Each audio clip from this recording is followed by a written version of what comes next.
Okay, Francis, just introduce yourself. Hi, I'm Francis D'Souza, one of the on-air people here at City News, as well as the Senior Manager of Editorial. Francis, when we're talking about writing, and you're talking about anybody that's writing for either radio, web, broadcast, or even a reporter writing a story, how important is it for them to avoid falling in the trap of cliches and slang?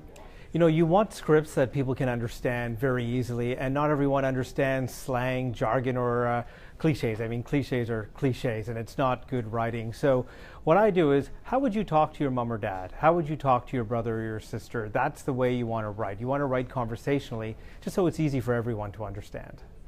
Now, when it comes to writing, there's many different styles and many different platforms. So can you talk about some of the things that you would go through, or some of the tips you would have for students to go through when they're figuring out what story would work best for which platform? You know what, you got to look and see, well, first of all, is it visual? Are there visual components to a story? That to me says put that into television for sure. Is there a good sound that you can gather? Is it a story that you can add a lot of descriptive words to? Perhaps that's best suited for radio. What about a story that you know will have a lot of traction, a story that can relate to people? That's the one I would put online. And what's your policy on what's like if in this day and age everybody's falling for all platforms? Just talk about that challenges and how we would feed which platform first. It is a challenge, and you instinctually want to put something, and you want to put the. Can I do that again? Yeah. Okay. It's a challenge because you're torn between three different platforms: radio, TV, and digital. And instinctually, you may want to put all your efforts into the one that actually takes the most time.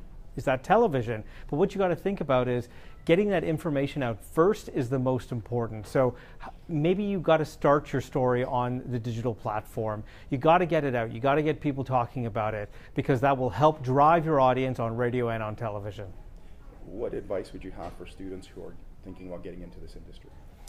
The one piece of advice that I always give students is always have a plan B. It's important that, if you want to do something, set your sights high for sure, but you got to have a plan B. This is a great industry to be in, and there are many parts of this industry you can be in. For instance, when I went to school, I said, obviously I want to be on television, I want to be a reporter, but I made sure I knew how to produce. I made sure I knew how to shoot and how to edit. So I always had something to fall back on. And look where life takes you. I'm started off as a reporter here at City News 14 years ago, and now I'm in charge of all the reporters and the editorial directions.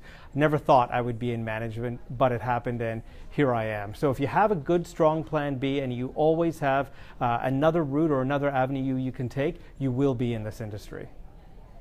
All right, thank you.